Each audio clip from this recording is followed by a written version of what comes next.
Here it is, the very peak of spooky What was that? Oh, that was 2 weeks ago? Okay, that's fine. Um, Hello, and welcome to Those Were the Days, show about classic TV. Uh, you know, nostalgic eyes, modern lens. You know the drill. My name is Amy, and I am driving the bus today. But I cannot do it alone. I am but a witch on her own, and I'm gonna need some help. I'm going to need an irritating uncle like Steven. Abner, those weird podcasters are doing that show again. They think they're talking to people. We should call the town councilman, who I totally would recognize if I saw on the street somewhere, and tell them to stop them. I should have switched these two. And the nosy neighbor, Audie.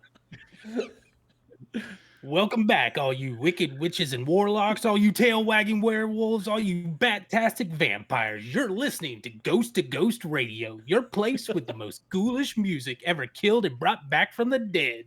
I'm your ghost host with the most, Barry Boo.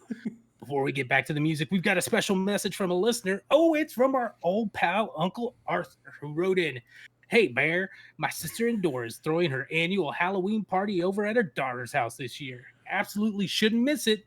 It's gonna be a ball." Well, folks, it sounds like our old pal Arthur has some plans for the party there. Now, let's get back to the tunes. And a put upon husband, Travis. All right, we got to get this show on the road and we got to get it done with, because at midnight I'm going to turn into a wombat.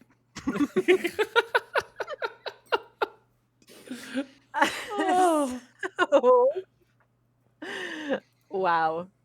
So we are talking about Bewitched this week, which is funny because the other three Halloween-y episodes that we did were regular TV shows that we happened to do the Halloween episode of, and this is just a generally spooky show. It is a specifically Halloween episode also.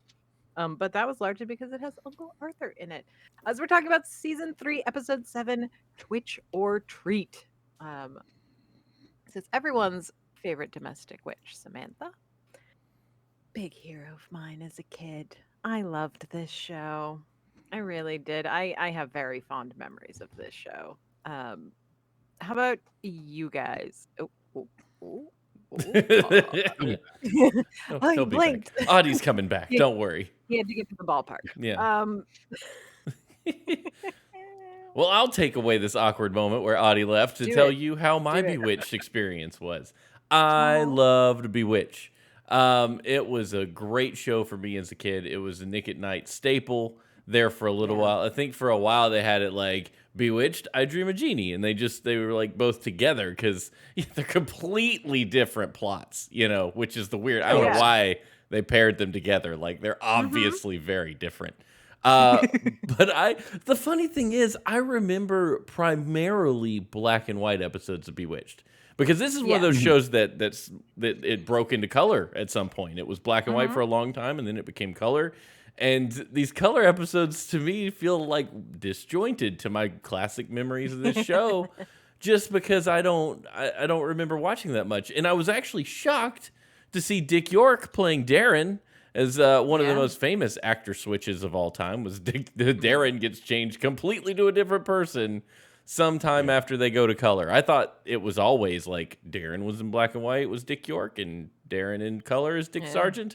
Both of them are named Dick. Can't explain that. But yeah, I loved the show as a kid. Samantha always kind of reminded me of my mom because they had the same hair. This is like both are blonde, both are fairly tan, both had same hair. Sure. Yeah. Perfect. Yeah, but it's great. Love this show. How about you, Travis? I also very much enjoyed Bewitched growing up. It was one of those that would play, like you said, Nick at Night, or I want to say maybe TBS played it at some point, had it in reruns. And I definitely watched a lot of it. I, like you, remember mostly in black and white. I do think they went back and colorized a lot of episodes. Yeah. Okay. They say that one of the ways you can tell is that when they open their mouths, if their teeth are gray, you can tell that they've colorized it, because they don't colorize the teeth because they're white, but they're not. They're not usually really that white. They're off white. No. Yeah. But yeah, I loved the show. I mean, Samantha was great. Dick York is the better of the two Darrens by far. Yes. And it's unfortunate that his back was such an issue for him for so long, because he really, like, as he went on, he kind of was bummed out that he didn't get to finish out the show. Yeah. And it's a bummer. But also, like, Uncle Arthur, Paul Lynde, Yeah. only in 11 episodes, doesn't matter. I remember him from the show. The show had like 250 episodes. He's in 11. Are you And serious? it's still, when I think about it, I think about Paul Lynde and Uncle Arthur. And just all the crazy, silly stuff that would go on. And watching it for this, I was reminded of how much I enjoyed the premise and then just the execution of it to pull off what they did. It was great. And it was really just a fun, family sitcom. It's one of those 60s wholesome family sitcoms. Even if they did sleep in the same bed. Scandalous. We'll get there. That was surprising. So I guess we're just gonna roll. We're gonna have to vamp for Audie. He'll be back in a second. Yeah. And then He'll be back. Yeah, he'll be back. Yeah. No. Amy, I what's always tried your to wiggle. history? I always tried to wiggle my nose when I was a kid because that's how Yeah, I the magic happens, and I can't. Not really. No. I wind up looking like from Bed Knobs and Broomsticks when he turns back from being a rabbit. And nose all goes. I know what I you're watched a saying. lot of witchy stuff as a kid, didn't I? It was popular when we were No. kids. No influence on me whatsoever. No, none. None At all. No, I spent my formative years near Salem, Massachusetts. That also had no effect whatsoever. Fine. Was this a colorized episode? I was couldn't- wondering that now it didn't- too. I'm not sure. I don't remember when they made the switch. It might. I mean, it's only season 3, so it might be. I could have sworn Dick York was the black and white Darren, and they didn't switch to color till Dick Sargent came on. And I could be wrong, but I remember watching a whole lot of black and white Bewitched and very little color. So it shocked me when this was in color when we turned it. Like I was definitely blown away. This is going on my detective list, the old list of things I got to figure out before this show ends. I will say that if it is a colorized episode, it is really well done. It's very well done. Oh yeah, it was good. It was good. And we wait. And we'll just wait. We'll just wait. I got to remember when we're. This is kind of the cursed episode, isn't it? I'm going to put a marker on this. That way I know vaguely where we had to start. We started falling apart because Audie's not here. Well, while we wait for him, I can tell you that I have, for my previously on audio work, I have created, or I've developed a new workflow for it that has made it go much quicker. Where I download the audio for the show, and then as I'm listening to it, I just have Audacity open, and I just sit there, and as we're going along, anybody that makes a quote that I like, mark it. There you go. And then write their name and move on. And then when I'm done, I just flow back through all my marks, capture the ones that I want, and there we go. So that's made a huge difference. Marking is. Can you hear us, Audie? I can hear you for now. All right. Well, Lord. while you're here, Audie, Sorry, folks. what's your history with Bewitched? Okay, so Bewitched is another one of those where I know it existed. I know the premise, but I never really watched it at all. Gotcha. So this is my first time actually watching an episode. This was a good all the one, way I through. think. Yeah, it was fun for sure. I mean, when you have a special guest like this one, it's hard to beat. There's an excellent special guest in this one. So the premise of this, so this does actually sort of tie into the previous episode because Endora has sort of blinked a house into the neighborhood across the street, a giant house, which apparently no one noticed. It's fine. I didn't watch the previous one, but that's the whole story, is that she's in and out of the neighborhood. This is irritating Darren to no end, but it's Halloween. And so they're going to go to a movie. And there are 3 movies at 3 different theaters, and we can pick one. Samantha's like, I don't know. It's Halloween. That seems wrong. Like, we shouldn't do that. Like, my mother's having a party and I really want to go. And I'm saying if you've married like a witch, like, I feel like you should already be on board with the Halloween thing, at least a Yeah. little. Um, and so Darren is mad because the house is back and people are going to notice. And then what's going to happen? And so we start off in this very beginning with like one of the best lines in the entire episode. Because Samantha says to Darren, "Don't you love me?" And he goes, "No." She's like, "Excuse me? No. I do, but I don't want to do whatever you're about to ask me." So I felt good. that no so hard. Yeah. No. That chemistry between the two of them is so good. It's really Mhm. good. He is Because she's like, got it's just perfect. and she's got that like, yeah, I mean, she has literal power. So it's a nice change from the usual housewife. So, Samantha strikes a deal with her mother out in the backyard. Oh, well, no, so first Uncle Arthur shows up in the picture frame and is like Mhm. pulls out every pun that he can in this episode, and it's very good. To say that like, "Ooh, there's gonna be a Halloween party and it's gonna be great, and you're gonna want to be there." And it's great because Samantha's like, after he's gone, and Samantha's like, "He's gone. It's fine." He's like, "He's not. He could be in the fishbowl. We don't have a fishbowl. It doesn't matter." And so that's the best, right? Because like Darren has been infuriated by Endora being around, but like the only thing that can counteract that is Uncle Arthur being around. Mm-hmm. So we have this scene in the backyard of Endora and Uncle Arthur shows up and he's inviting himself to the party.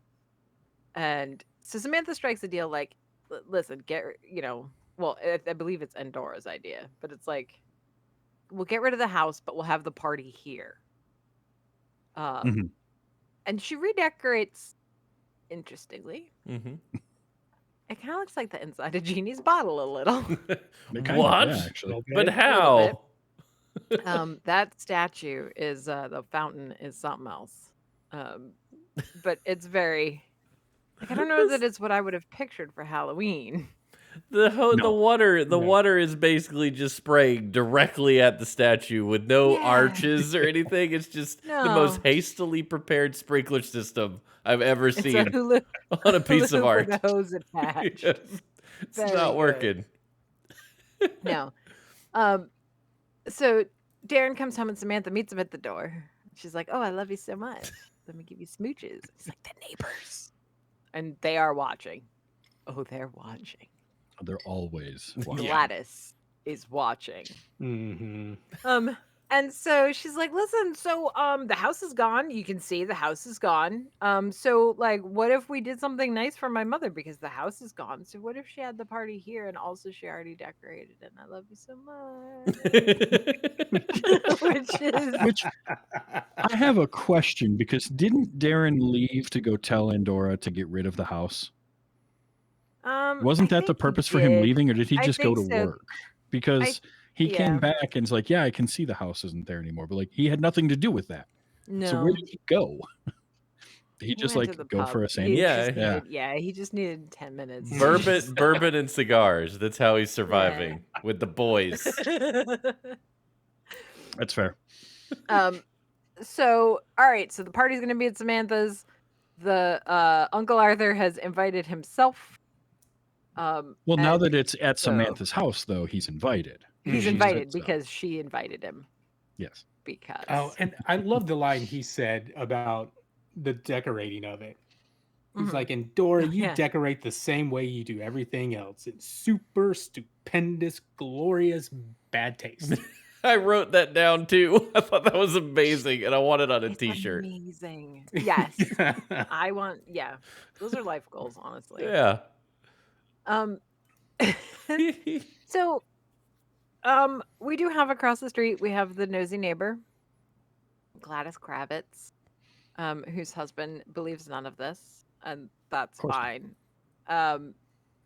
and she's great, right? Like she's like the neighbor from Alf. Like it's the same. Yeah. It's the Mhm. same. Like we're doing the same Achmonic. thing. Yes. Yes, but she sets up her husband to have the best lines. Oh yeah. Yes.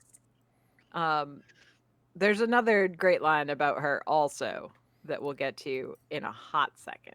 Mm-hmm.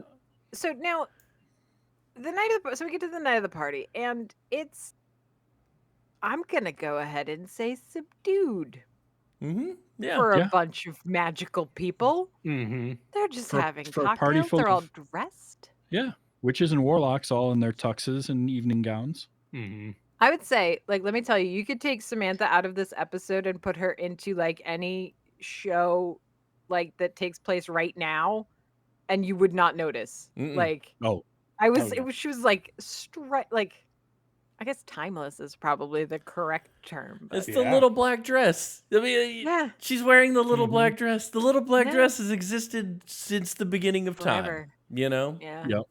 yep. It's true. First time they killed a panther. And then it Yeah. was Adam and little Eve black walk dress. out of the garden and she's like, I need a dress for tonight's formal. I gotta wear something. So enter Boris and Ava. Now, Ooh. I read the trivia for this episode after I'd watched it the first time. So I read the trivia for this episode, and it says that Ava is a woman, while the cat being walked into the house is clearly a male. So now I'm thinking to myself, I'm like, how clearly could it be? So I watched the episode again, and I got to that part, and I was like, "Oh my god, that is clearly a male cat." I had, oh my, Oh dear. Oh, awkward. All okay. right. Yeah.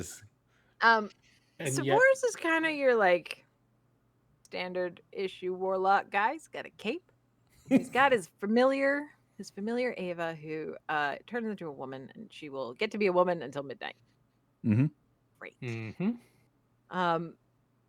So like the party's great. There's like floating trays. That was a good effect, by the way. It I'm gonna was. I say, kept like, trying to figure it out. Yeah, it was. that looked really good. Mm-hmm. Yeah. And I am very curious to see exactly how they pulled that off, because I have some Yeah. ideas, but I'm not sure. Yeah. With just the way it was filmed, but it looked great. And I like the implication that it's not magic, that Mhm. there are entities present. Yeah. right. Because they talk to them. And like not just Darren, who doesn't know what's going on anyway, but like Endora talks to them about like, oh, Mhm. there's someone on the service thing. So Ava's a lot. So I have a cat, right? I have my cat Bree. And I got her as a kitten, and she hadn't been fixed yet. She wasn't old enough. She had an appointment. And about a month after I got her, they're like, if she goes into heat early, you just call and we'll just move the appointment up.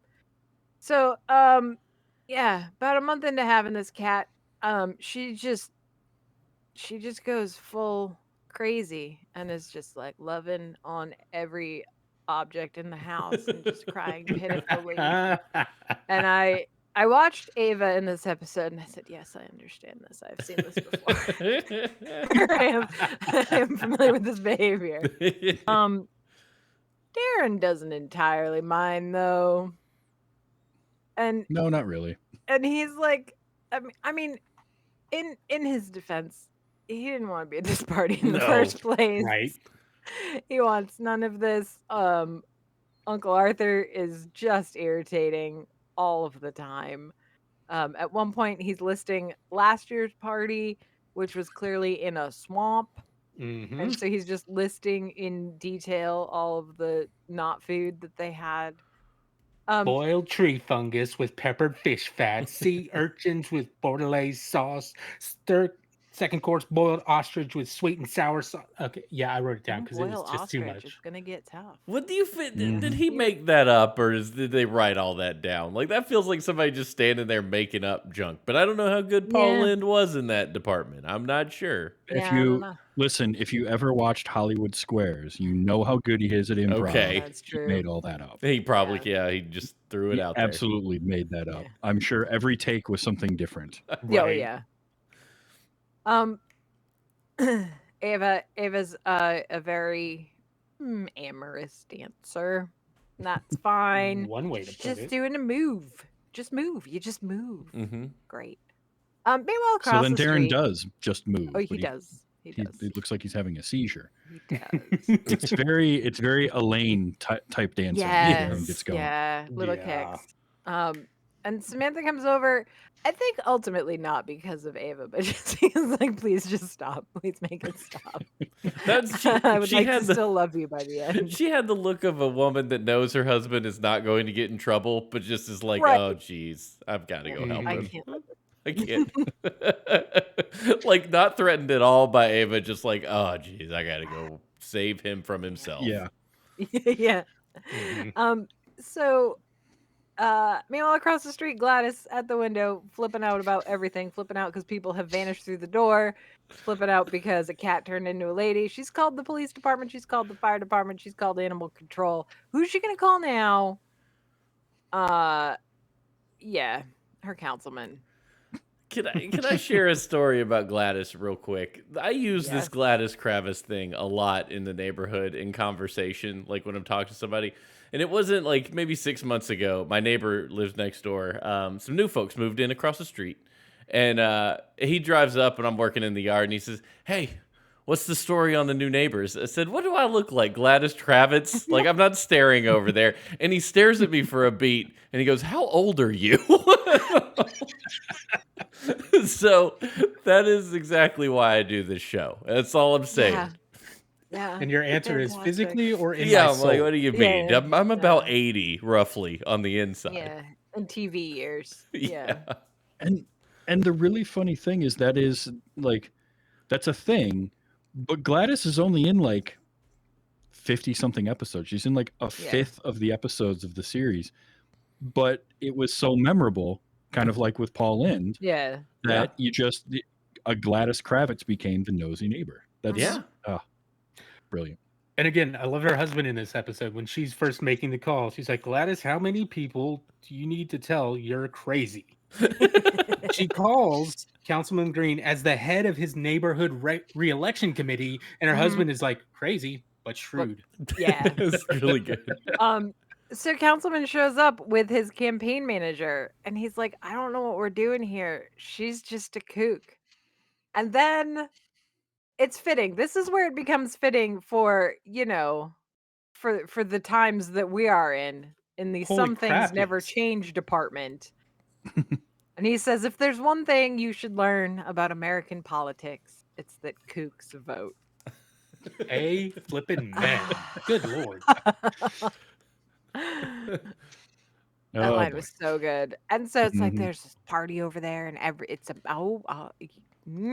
there's something going on across the street, and you better go check it out. I vote for you. Yeah. Great. Town councilman. Okay. Town councilman.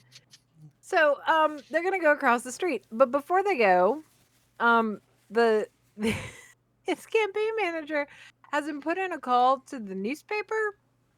Because if they do find something, then they'll want a headline. Yeah, Exactly. Now, Samantha's whole argument for for defending this party is that it's Halloween. People expect weird stuff. None of this stuff is sure, a cat turning into a person is, I guess, weird, and people invisibly passing through doors is weird. But it's Halloween. Weird things happen. True. So this part is great. Uncle Arthur earns his keep in this part. Because they're gonna come in and they're knocking at the door, and so Samantha's like, "There's people like it's my councilman." Yeah, right? You don't know. I could. You don't know who that guy I'd is. be lucky to identify the president in like an everyday situation, right? Like if running into at the grocery store, I would just be mad that he's in my way, right? So they go out in disguise when they want to go out into the public. I have a buddy Yeah. who saw the governor of West Virginia at Burger King while he was governor, dressed in disguise, and they're like, "Wait a minute!" And it's not wrong. Like a couple of years ago, I passed Bill Clinton on the street in New York City, and it took me a second to realize, like, I just passed Bill Clinton.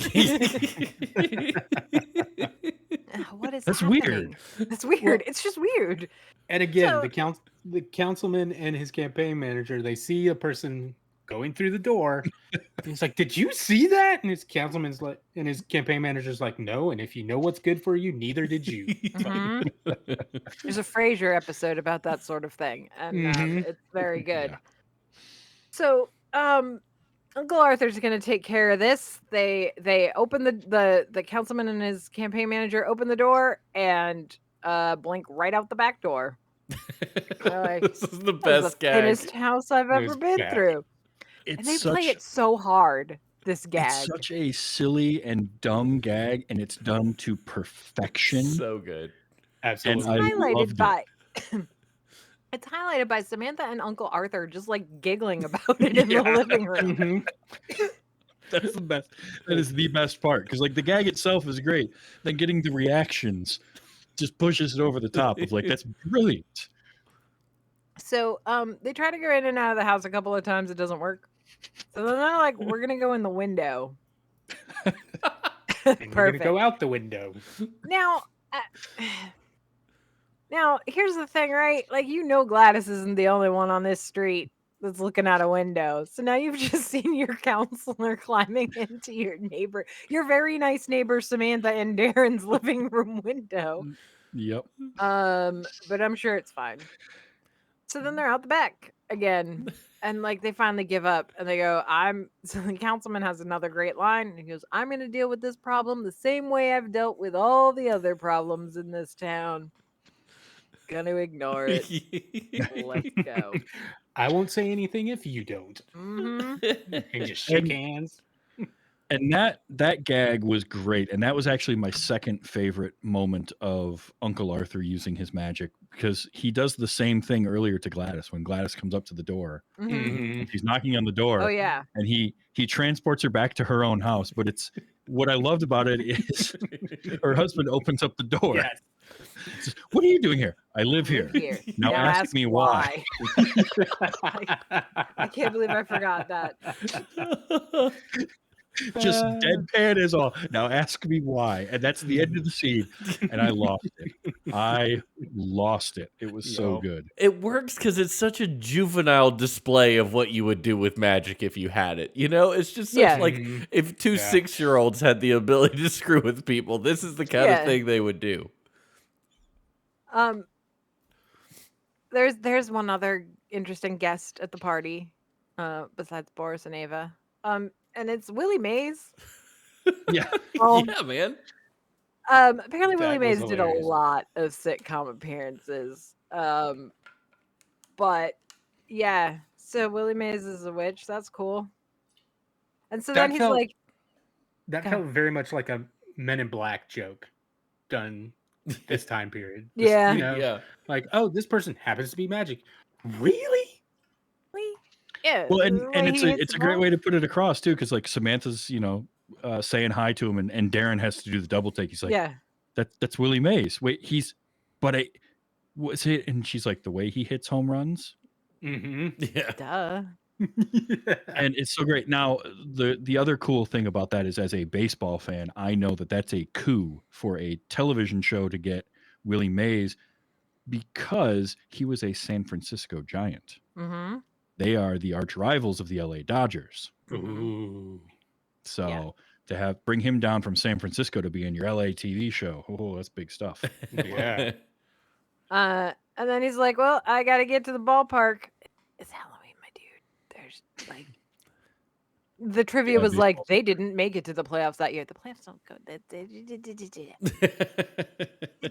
Irrelevant. Not back then. Not back then. Not back then. Ooh. They also didn't hire him for his acting prowess. You know, it's just No, he ate a No. canapé and Nah. that was it. It's fine. That's all we needed him for. yeah. You needed him so that Dad on the couch with everybody else is going, "Hey, He's doing the Leonardo Like- DiCaprio like point at the TV. yeah, it's like, hey." Yep. Exactly. You know, we got to watch as a family. It's a good family show.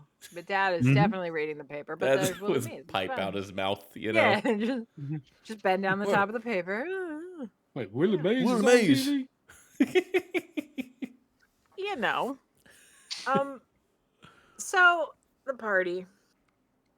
So Endora's going to do her recitation because we've already had Ava's dancing, which that's a strong word. Mhm. But we did get the ghost to ghost joke, which That was good. excellent. And so Ava's, Endora's recitation of "'Twas the Night Before Halloween" is only improved by Uncle Arthur, really, because it was not going anywhere good. And now, here's the thing: she lets him do it because, like, she blinked him out of a tree earlier. Like, she can do magic on him, and Yeah. just chooses not to. And it gets ugly, but pretty funny, and Darren finds it pretty hysterical. And so then Endora's finally like, you know what, let's just take this party somewhere else. Venice? Anybody? And they just go. And that's it. Yeah. They're gone. But they left all the And they decorations, which was nice. They did. Well, I was She gonna does say- blink him into the statue. Yeah. Right. She We does find out finally- why the fountain is pointing at the statue, so we could have Yeah. this joke at the end. Yeah, that's a good With point. the pigeon on his head. She does blink him into a statue, and he's just damp. And they all leave, but he's just still there. I imagine he's probably still just there. Just Yeah. damp. Mhm. Fine. And even as his defeat, he's like, "I'll say this: she's got imagination." It's a very wholesome rivalry between the two. Oh, yeah. Yeah. Mhm. I mean, they're still family. Like, I get it. Oh yeah. So the episode ends with Darren and Samantha getting ready for bed in the same bed. I know, right? Mhm. It Same was just bed. one bed. I was very surprised. Well, remember we talked about this in Yeah. I can't remember what episode it was that we had this conversation. That Bewitched was allowed because it was a non-human That's right. relationship. That's right. Was it I Love Lucy? yeah. I think it was I Yeah. Love I Lucy. think Yeah, they couldn't be in the same bed, but they could in Bewitched because of the non-human relationship. And was it the Flintstones that was allowed to because it was a cartoon? There's a handful of reasons. The Addams Family. I think that was Addams the other one. Family. Yeah. Oh, okay. Oh yeah. Yep. Yep. Awkward. I don't know. Like, standards and practices, I don't know that that's better. Yeah, I don't know. think I don't No, know I that don't you're think so. making the point that you No. think you are. And so, like, Samantha's really sweet, and she's like, "Hey, thank you. You know, not a lot of guys have put up with what do you put up with, and still be smiling." He's like, "Yeah." So she's like, "Well, how about next year? You know, we spend Halloween with your family." He's like, "Okay." She goes, "And Thanksgiving with mine." That is just Okay. okay. Because I can only imagine what that would entail. And that's our episode. It was a very Halloweeny episode of I guess kind of technically it was. Yeah. I loved it. Lind, Paul Lind, the Mhm. MVP of the series. Like, and you guys remember Bewitched, the movie that they made with Will Ferrell and Nicole Kidman, like Yeah. 2005 or whatever. It was terrible. Yeah. Like, there Oh, it was wasn't not good. anything to enjoy about it. But Steve Carell's Uncle Arthur was fantastically channeling Paul Lind.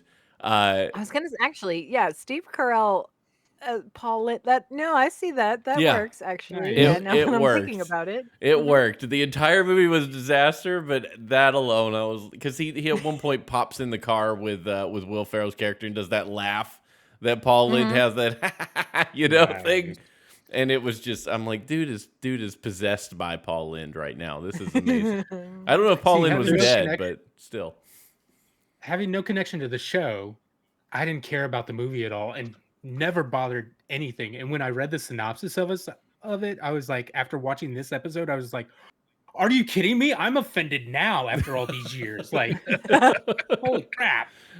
Yeah, some things shouldn't be Yeah. made, Not the No, way it you don't have was. to. Well, the way- Right. I feel like the way they approached it was like let's not pretend it's a reboot of the show that we're pretending to make a movie about. It was a bad move. Yeah. That's what I'm saying. Bad move. That was wasted potential. Yeah. Absolutely. And the thing, like, nobody could do that, like, slightly pained laughter into like a face that's sort of okay, the joke's over, like Paul. Yes. Like, there's something about the way he could go from just scrunching his face up in that laugh and then that like Like the only other person I can think of that got close to that was Jim Carrey could do that. Mhm. Yeah. You know, he'd have his Yeah, just morphs Paul into Lynde the. was, yeah. Paul Lynde was just the master of that, and he's so good at riffing and laughing at his own jokes in a way that doesn't feel cringy, Yeah. even though it should. It's just so good. Paul I Lynde swear- died in 1982 at age 55. 55. Yeah, I just read Yeah. that. That's ridiculous. Mm, It's not fair. no. No, it's really not. No, but he made a lasting impression on a lot of people. Mm-hmm. Like I said, 11 episodes of Bewitched, but he's Uncle Arthur, and you just think of Uncle Arthur in this show. It's like Yeah. Sam, Darren, and Dora, and Arthur. Yeah. And he's Gladys. in fewer episodes. He's in fewer episodes than Gladys. He's in less. Yeah. He's in fewer episodes than Tabitha by a long stretch. Oh yeah, but Yeah. you remember him. One other thing that I noticed in this, and I wanted to bring this up to the committee here. Do you think when they colorized television and we got, 1960s became full color, you feel like any of that might have had contributed to the fashion sense and color palettes of the time? Like, I was looking at all the colors and I'm like, this is real pretty. All this stuff has got, there's blues and yellows and all this stuff. And I don't know if that was coming up even without the advent of color television, or maybe it was popularized once they're like, ooh, look at what we can do. Let's make everything all pretty. And I wasn't around before color television, so I just assume everything was in shades of gray. But I would world love was to in know. black and white until the mid 60s. I mean, go back in the 1800s, everyone was sepia toned, Exactly. how the world looked.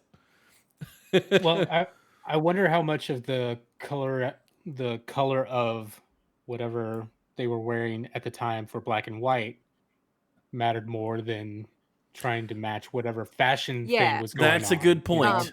Yes. Because if you look at the Munsters house, if you look at photographs of the Munsters house, it's all pink. Yeah. And if you do, there was another one I saw a makeup thing. It was like a thing about TV makeup, and it was the difference between doing makeup for color television and doing makeup for black and white.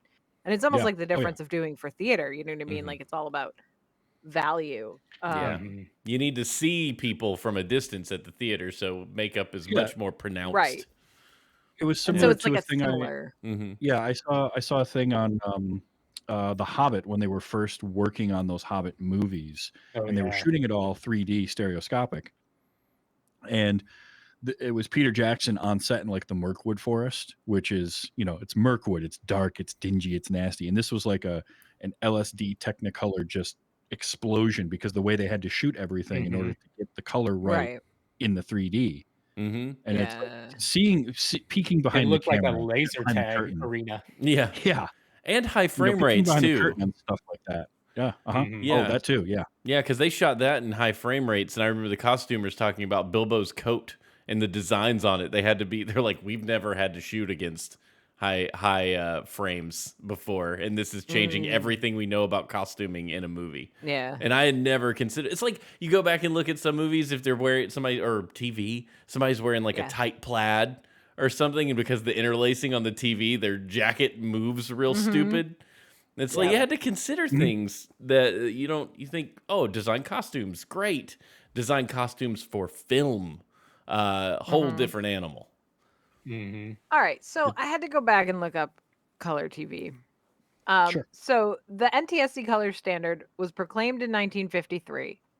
And so that's when we started making limited color programming. And so this standard came about because it's compatible with the black and white. So you could watch it on a black and white TV. Oh, wow. Okay. Oh, yeah. It was not until the early 70s that color television in North America outsold black and white units. Wow. That went a lot And then longer than color- I thought. Yeah. Color broadcasting in Europe didn't standardize on the PAL format until the 60s. So the colors that we ended up using in color had to be backward compatible. Basically. Wow. Yeah. That's So neat. kind of like when you needed to get the little converter box when everything went digital. Yeah. That happens more than you would think. Like old video games, pixel art, the pixel art of today is like a nostalgia for a thing that didn't exist. Yeah. Right. Because if you look at pixel art, the way that it was made was to look not like blocky pixel art on a Right. CRT. Right. Right. The Right. interlacing would make it look more detailed than it really Yeah. does. Yeah. Mhm. Instead of being like these high contrast colors and very blocky art style, it was meant to, when it was displayed, it would look like different art. So yeah, I can see that happening with things. You know, you choose all your colors because black and white film is going to just look completely different from the Yeah. way that a color photo goes. It's why it's why if you ever see, I think there was it the pilot episode of the Monsters that was in color, or the unaired pilot maybe, and Maybe. They did it's some color. bizarre. It's so Yeah. weird to watch. Yeah. The black and white is good for the Monsters. Like it It's makes good. it Yeah, it makes it fits. much better. It's Yeah. when you take the Monsters, Monsters Addams and Family. yeah, but when you add that 60s palette to the Monsters and like they're blue, like weird greens, like Yeah. it just doesn't it feels off. It's Yeah. Well, not and right. like black and white is a different form. It's a different art form than color is, Yeah. Oh, and yeah. you really have to change the way you light things for black and white versus color. Right. Even So- as recently as WandaVision on Disney Plus, when they did black and white, they had to kind of figure it out because it's becoming a lost art form of like how to make things work. So they're like, we had to build these sets and talk to people who were shooting back in the days when we had to shoot black and white, so we could figure out lighting and what colors. Like, how do we make Vision look purple without making him purple? And making him work Right. in black and white. Yeah. How do we talk? How do we teach your imagination to see the color that's not there? It's really cool. Yeah, it's not the same thing. It's not just hitting a filter and turning it black and white. That's why, you know, the Mad Max Fury Road, the Chrome Edition, or Logan Noir, like that's a bigger undertaking than you would think. They didn't just take the movie, Yeah. put a black and white filter on it, and send it back out. Yeah. Right. Like there's a lot of work that went into making those movies function properly in a black and white aesthetic. Oh yeah. So yeah, that's Bewitched. and the then history some. of color television, apparently. Okay, I was gone because of internet, whatever Yeah, shenanigans. yeah. Did y'all talk about the cartoon intro at all? No. No, we that super was- didn't, which is funny Yeah. because it's. That was super iconic. interesting to me because I think we between got that distracted and- because you weren't here. Yeah. yeah, sorry. Yes. That's But like that, and because I was trying to think of like where else has that happened besides this and I Dream of Genie. It was a thing at this time period. Like there were a Mhm. bunch of different shows that did it. None of them did it anywhere close to as good as these two did. Yeah. Like Bewitched, it was actually Hanna-Barbera animation. Yeah. Yeah. And So with, they got good animation for it. And then with I Dream of Genie, it was somebody from what was it? Disney or something? Mhm. Yeah. I think so. It Yeah. was somebody professional doing it. And then Yeah. the others I looked at, I was like, yeah, okay, they didn't get as professionals. Or it No. just didn't come to the bar that these two did. But I was Mhm. trying to think, I was like, does anybody else have we tried this? Has anybody else done this? And I couldn't think of anything Yeah. in the little bit of I sleuthing mean, I did. can't come up with anything off the top of my head. No. And in a way, it kind of it just works for this. And Mhm. it also was interesting because they didn't change it. Like Yeah. No. they did 3 different versions of it. There was a black and white with Dick York, there was a color with Dick York, and there was the version with Dick Sargent. And that's it. Right. Mhm. So it was very consistent opening. But that's one of the things that I always remember from the show is that opening. Did you know that there are lyrics to the theme song? I did not know that. No. I did not know that until today when I was reading about it. And apparently there are lyrics to the theme song, and I'm reading them with the melody in my head. And I'm like, yeah, okay, this works. Yeah. That's funny. There were a lot of shows that had a strong melody that actually had lyrics. Sanford and Son had lyrics. Dick Van Dyke had lyrics. Bewitched had MASH. lyrics. MASH had lyrics? All right. Yeah. Yeah, and they just didn't use them. It's like they were there and they Right. provided a melody, but they weren't introduced and it never aired. Mm-hmm. Yeah. One of my favorite openings is the opening for Chuck, and it's the song "Short Skirt Lawn Jacket," Yep. Love and they that just song. use the Nice. the little bit of dum da da dum dum. You can't go wrong Yeah, with cake. No, No, you can't. Yeah. All right. Both Big the deal. band and the food. Yes. Truth. All right. So that at long last Yeah. wraps up spooky season. We did it. This hyper extended spooky season. So we're gonna be shaking things up a little bit in terms of how we usually Just a do little bit. stuff around here. So for the next 2 weeks, we're going to be doing Thanksgiving episodes, and we're probably gonna like tag team who's hosting or whatever. We definitely didn't just like figure this out this afternoon. It's fine. So we're gonna do that, and then we will loop back around to start at the top of the batting order again, and we will do wintry holiday episodes, and then at the beginning of next year we'll be diving back into our regular format. So, gentlemen, next week we have something, Yeah. and does anybody want to tell me what that something is?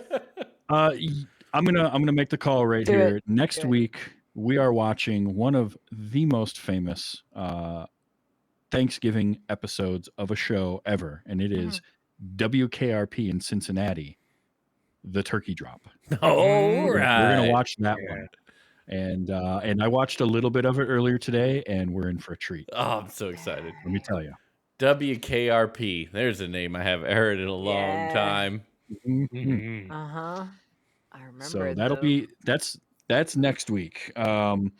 And yeah, we'll do that. We'll do another Thanksgiving one the week after. Do some holiday ones, and then round about the first of the year, we're going to be putting up another poll and having everybody in the Mhm. community help us decide our next topics. So be ready for that coming up towards the end of December, beginning of January. Yeah. We'll be getting that stuff out there for you. I have completely lost track of if we got any Bewitched feedback. I didn't because see any. It has been a while. Yeah, I didn't on see that. any in my stuff. I did That's not okay. either. They're lost Yeah. because Bewitched is Yeah, wonderful. neither. Yeah. I mean, how could you not have something to say about Bewitched? Come on, Mhm. man. I feel like it doesn't need to be said. Is maybe. Maybe that's what it is. Maybe Seriously, it's everybody the loved it. What do you want? But you can talk to us. We're everywhere. We're on Twitter as it burns to the ground at Those Days Show. You can join the Two Dorks Discord. It's Is it twodorks.com? twodorks.net/discord. There you go. And I think we're on the Clock app. I don't know what it is. We don't do a ton over there. We're on the The TikTok. email. Yeah. I'm bad at upkeeping the TikTok, I will That's admit. fine. And the email is thosewerethedayshow@gmail.com. You got it. Maybe. Mhm. Woohoo! Like a pro. Anyway, for me, for Steven, for Audie, and for Travis, thank you everyone for listening. And join us next week, WKRP in Cincinnati. Woo woo. Have a good night. Look at that. Caviar on the hoof.